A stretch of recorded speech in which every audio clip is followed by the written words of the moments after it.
of petrol heads for the season. We have a jam-packed show with you. Kicking things off, we team up with a cricket legend to see how he fares behind the wheel of an off-road rally car. We take a look at some golden oldies at the Nasrec Classic Car Show. So, without wasting any more time, let's head out on the dirt with the Regent Racing team.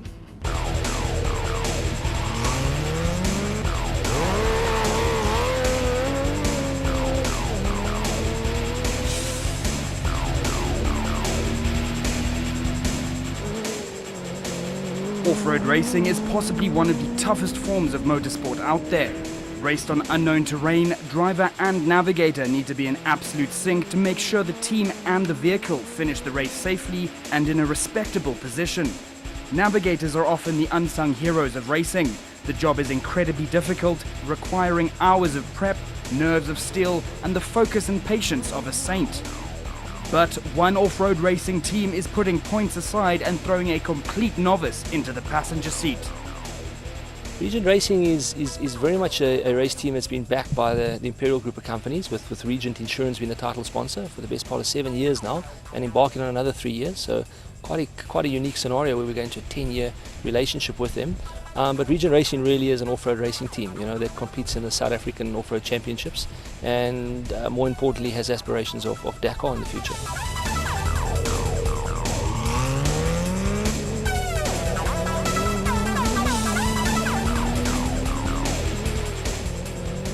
Today is a test session, so we run a kind of a celebrity challenge, if you want to call it that. So the idea is to bring sporting celebrities, introduce them to the sport, and then hopefully give them a good enough experience that they become ambassadors. And that's been pretty successful this year. And today we really have Johnty Rhodes out here who's doing just that.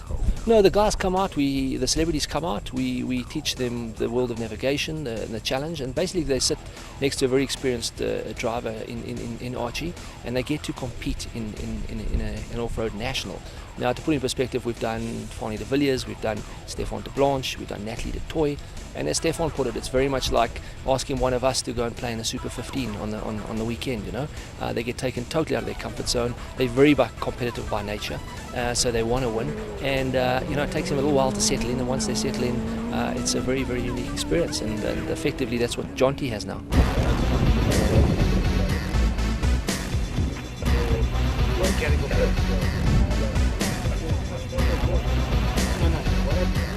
Well, I think I drew the short straw, apparently. There was a couple of other guys who, their names are all in the hat and they all got away without getting in the vehicle. So yeah, I think I drew the short straw.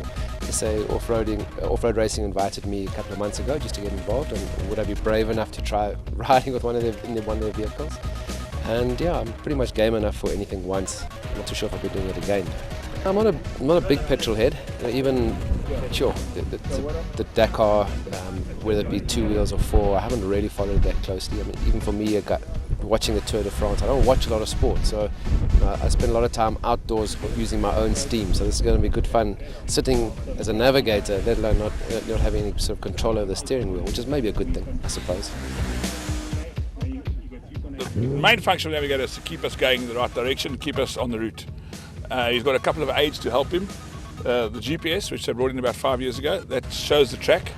It's a little bit delayed sometimes, so that gives us an idea of if we're off track, to get back onto track. The main function is to pick up, to use his odometers. There's 2 of them for redundancy in case the one fails. The top and the bottom go together, and these 2 go together. So the top one will give us the total distance of the race, the bottom one point to point. Johnty would have a book, would have routes called the route schedules, and then each block would have an instruction. So 300 meters turn left in front of the gate, or 400 meters through the trees, around the reservoir, that type of thing. And then he resets it with his feet there, the bottom 2. So these 2 have always got the total distance, the bottom 2 have got the splits.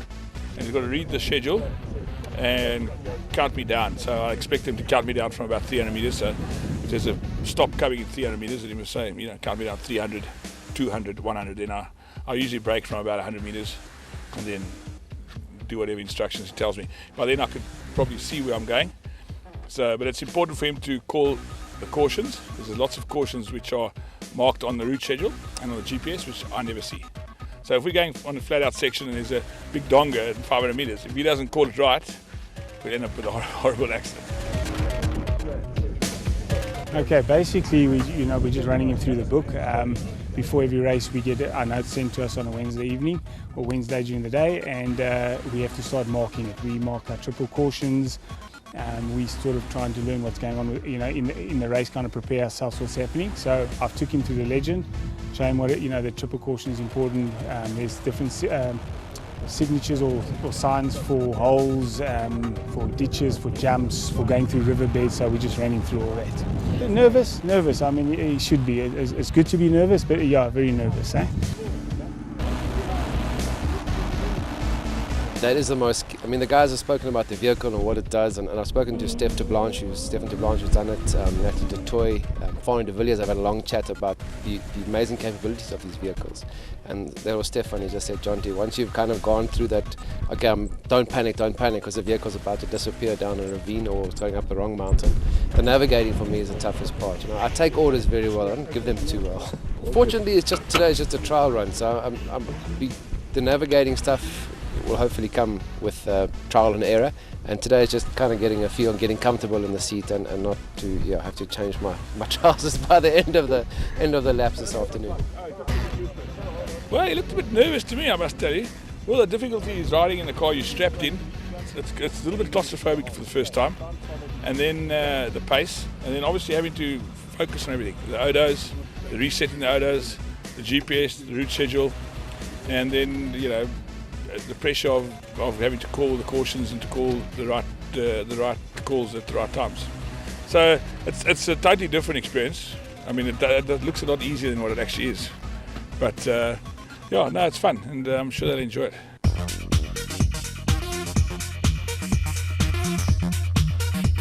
On the cricket pitch, he was responsible for getting himself from A to B.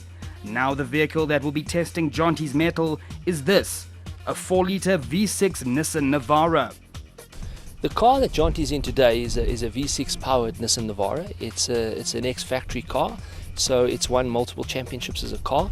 It probably sits here at about R1.5 million in value. It's a Dakar spec vehicle. As I said, V6 4-litre powered, and it runs at the sharp end of the South African Championship. Yeah, awesome. I suppose boys and their toys. As a cricket player, you're fortunate. You get paid to do something that you never have to grow up. Really, you play the same game that you're playing in the back garden, getting paid for playing for your country. So I suppose it's just another level now with a different kind of toy. So can't wait.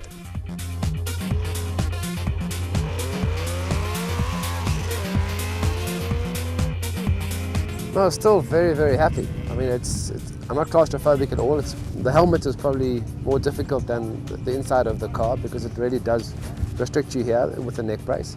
But the car is awesome. I mean, it really is an amazing toy.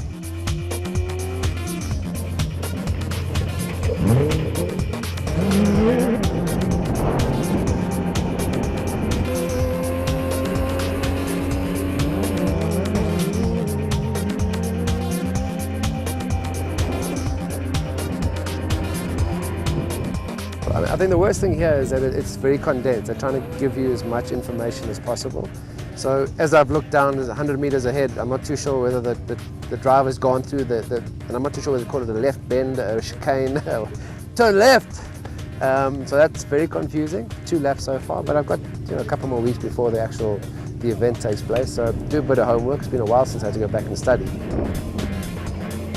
I must confess, I mean, I'm not less confident. I came up here thinking the hardest part. I mean, because the guys who were organising said, the worst thing is going to be getting a feel of the car and not pooping yourself as it goes through what it does go through. And for me, I mean, I love a roller coaster ride, so that part of it was pretty easy.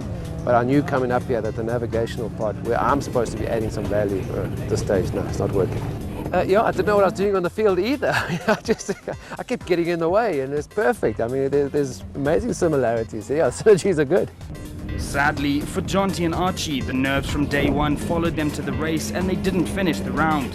But if courage and sportsmanship won prizes in off-road racing, the region team would have come out tops.